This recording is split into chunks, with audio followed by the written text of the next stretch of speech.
ito naman, nauso kasi pa din yung remote work, no? So parang, how am I going to leverage having a soft skill if I'm working in a remote type of environment? So actually nakakatawa nga yan, Eda. Parang you would think na, dahil di naman face-to-face or chat-chat lang, mas hindi na kailangan. Pero in reality, parang na-realize nga namin, parang mas kailangan siya more so now that we're working remotely.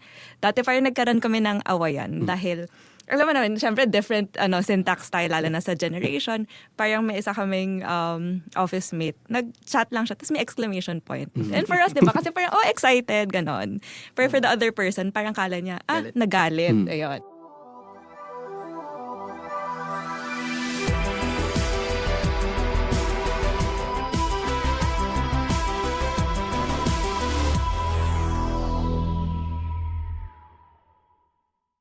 Welcome to Kakang Computer Podcast. I'm Andre, I'm Anne. I'm Boss Rod. and our topic for tonight is soft skills in the IT industry. Sige, let's start na lang with Anne. Sige. So, well, at least personal take ko, parang recently, I feel like a lot of the roles are evolving. Parang gone were the days na, okay, pure IC ka and you focus on your work. Parang ngayon, everything's more collaborative. So even if you're like working in a very technical role, parang it involves you like talking to different people, different teams, departments. So I feel like more so nowadays, sobrang important talaga na you have great soft skills. I agree on that, no? Sa akin siguro, in my opinion, the reason why it is important is if you want to start working with the other teams, other private companies or other companies, hindi siya pwede yung yung magaling ka lang sa technical. Hindi siya pwede kasi you need to work with them. You need to collaborate. You need to become a team player. Kasi yung soft skills hindi lang siya more on communication Marami yan merong problem solving, critical thinking, especially kung software engineer kayo. So it is very important to have or to at least enhance yung or pag-develop ng soft skills natin as a software engineer para mas madali tayo may pag-collaborate sa kanila or mas madali tayong makapag-contribute dun sa team natin or sa company. Yeah, agree on that, no? Especially when you're working with your team na you have to communicate Yeah. how we are going to fix that certain bug or communication. Kasi kung iisipin pa natin, for example, no, ako, sobrang galing ko, technical, for example lang. Napakagaling ko mag-code and so on. But you can't communicate to them. Ito yung gusto kong gawin. Ito yung suggestion. Ito yung, hindi mo siya ma-express. So, parang nagiging waste lang yung technical skills natin. Kasi hindi natin ma-express. Hindi natin mabigay sa kanila yung, ito yung pinaka-benefit niya. Hindi natin siya ma-explain.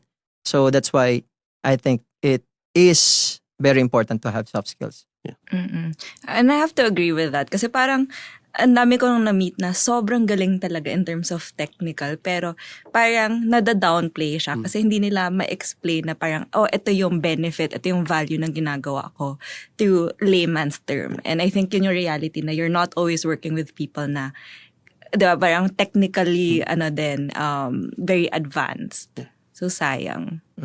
I mean, aside from communication, ano pa ba yung other soft skills na we have to like consider? So, I guess, yun, gaya na nasabi ko kanina, there's critical thinking. So, that's one. Next is problem solving. So, this is more on a software engineer perspective, no? So, you need to have those two kasi importante yun. And then, you need to become a team player as well. Kasi hindi ka nag-work na parang sometimes kasi if you're just a freelancer, ikaw lang mag-isa yung nag-work doon. But it's a different conversation if sa ibang company ka na or you're working as a team. So, soft skills is one of the things na kailangan nating ma-develop sa sarili natin. Kasi, yun nga, we need to work as a team, collaborate, become a team player. Yun, I think. I feel like for me, very important is problem solving din. Kasi parang sometimes ang hirap na, syempre, when it comes to software development, diba, you always encounter like a lot of problems or different situations or instances na hindi naman parating same yung way to resolve it. So it's very important na, okay, you really have to understand ano ba yung root cause and how do you actually tackle it. And people would think na very straightforward siya pa. Pero in reality, di ba, parang it's a skill that you have to develop din talaga. Yeah, ako siguro just to add, no, one of the soft skills siguro is actually to have empathy as a developer. Lalo na, minsan kasi para as developer, okay na yan. Pero sometimes you need to put yourselves in the shoes of being a user din. How can I further improve this? Diba? It really puts you further in that career goal if you have empathy. And I guess something to add kasi I've worked with like dev teams tapos usual dati na away is between UI UX designers so yung front end kasi syempre nagtatalunan kayo na ito yung magandang design pero for the devs end parang hindi siya practical or mahirap. So I think important din na you understand or you try to understand yung point of view ng isa't isa. Yeah. Actually, there's one more pa eh. Pero I think siya optional if ever yung adaptability. Kasi mas okay kung flexible kayo na tipong you can adjust kung anong need ng company or anong need ng team. But kaya ko siya sinabing optional is I also leaning dun sa you need to become expert din kasi in one field. No? So, okay maging versatile ka, pero it's better if you have one expertise na expert ka talaga dun sa field na yun. So, yeah. Let's move over naman kasi teamwork is also an important soft skill. So, bakit kaya essential yung teamwork in IT? Lalo na if you're going to collaborate professionally. Parang ang hirap, ang broad ng question na. Pero I feel like in general kasi when you're working in a team or in a company or with a group of people, it's very important na, di ba, parang you develop this sense of camaraderie na you're working towards the same goal, you understand kung ano ba yung direction nyo and like you work towards that direction.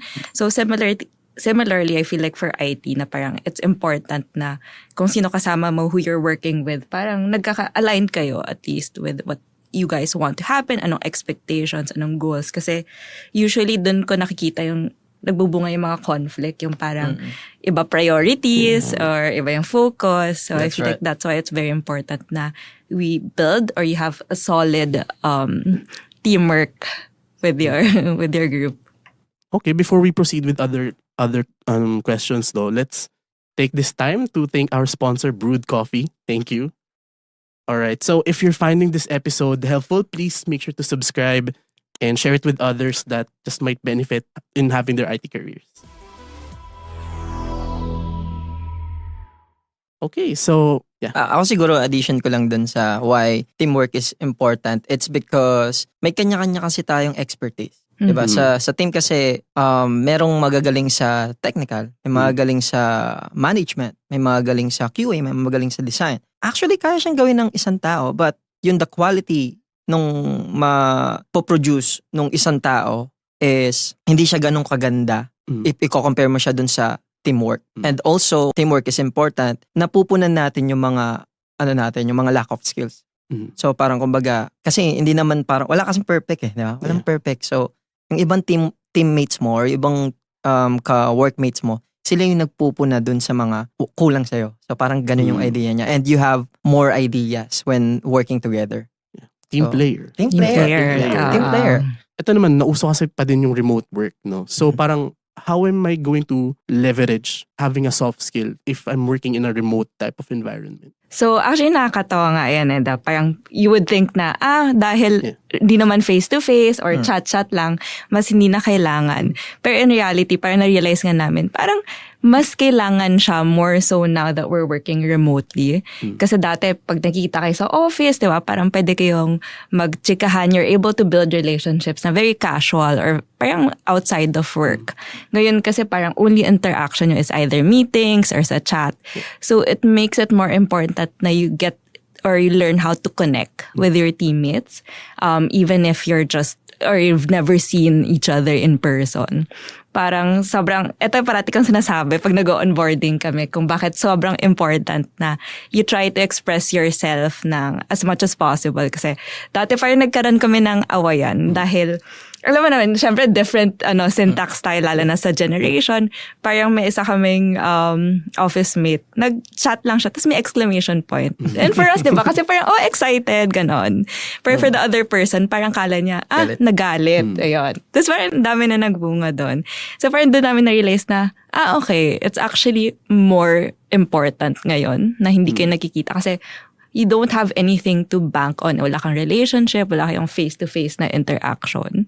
So now, parang it's only like you're solely relying talaga on chats. Again. Yeah. Sa akin naman, sa remote work, kung i-connect natin yung soft skills, magbe-benefit tayo ng malaki. Kasi if you're working on your own workspace dun sa bahay, mas peaceful yung environment. Pagka may gusto kang isolve na problem, mas madali mo siyang isolve rather than na nandoon ka sa office na maraming distraction actually. Kasi yung first work ko, nag-office din ako, which natutuwa ako kasi very extrovert ako. Nakakausap ko yung mga teammate ko, kain kami dito, kain kami dyan, celebrate kami dito. But when I compare that to work from home, iba yung productivity na ibibigay niya sa'yo. You have an isolated space on your work, on your home, and then once na nag-iisip ka ng isolve yung problem, nag-iisip ka kung anong klaseng creativity yung gusto mong gawin, mas malaki yung time mo kasi hindi ka na kailangan bumiyahe. Hindi ka na kailangan magpunta dito. Hindi mo na kailangan maghintay ng matagal. Kasi doon sa bahay, mapapractice mo na agad. Pwede mo kausapin yung sarili mo Kasi it's a part of soft skills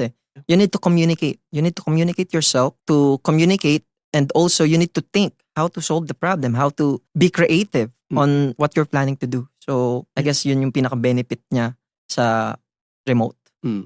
Tsaka in a world of some of the are working as an outsource staff, having this soft skill really is your competitive advantage. Yes, kasi parang you can just outsource to have an output of code. Pero having that soft skill of being able to communicate, helping them problem solve is really something na siguro helpful, right? I want to add pa, the reason why it's important to have soft skills, if gusto mo talaga mag-work from home, is kailangan mo makipag-communicate dun sa mga clients. Yes. Kasi you can't just build an application without explaining them paano to gumagana, di ba? Yeah. Paano mo i-express? So, work from home ka, kailangan mo talagang mag-develop ng soft skills. Yun yung hindi kayang tanggalin requirement talaga siya. Yeah. Especially some na nag-outsource Right. wala namang technical skills. So how are you going to communicate it to That's them? right. Especially kung ang client mo is international, Yes. di ba? How are you going to communicate if wala kang soft skills? Right. And I guess to add, kasi actually sobrang good point yan. Parang what sets you apart talaga is how you communicate and then yung soft skills mo. And one thing na napansin namin is yung mga top talaga na talents namin are the ones na may empathy. Yeah. Na, di ba, kahit remote, di tayo nakikita, like, outsource ngayong output. Pero pag na-feel nila na, ginawa talaga na 150%, may pake siya with the output. It sets you apart from the others. Ito na, what piece of advice you can give to IT professionals that's looking to enhance their soft skills? Ako siguro. Pinasa ko na lang. So siguro yung magiging advice ko sa mga experienced dev and also sa mga students din na if you already have the technical skill, it's not enough. So if you really want to become successful in the IT industry, you need to learn or you need to develop soft skills din. Kasi ano ba yung soft skills? It's more about communication, problem solving, become a team player, critical thinking, adaptability. There's a lot. There's a lot actually. And those things are the one yun yung mga actually na magbibigay sa'yo ng success, not just only on the tech but also in life. Ako naman, I guess, parang there's a lot of ways talaga to develop soft skills. Parang you can go the traditional route na mag-workshop or training. Pero personally, what helped me at least develop my soft skills is actually finding a mentor or finding someone, actually not even a mentor, someone na nagagalingan ka on how they communicate, how they explain things, like whether it's watching a podcast or like a tutorial. And then from there, parang you sort of watch it and pick up on their cues or how they do things. And I feel like that helps a lot talaga. And it's something na kahit you do at home, parang minimal investment, whether it's time or money. And I think it really makes a lot of difference. Yeah. Siguro ako from me naman, just love what you're doing. Just love what you do, and then kahit na as an introvert, lalabas na talaga yun eh. Soft skills will be developed as long as you love what you're doing. Totoo. Totoo.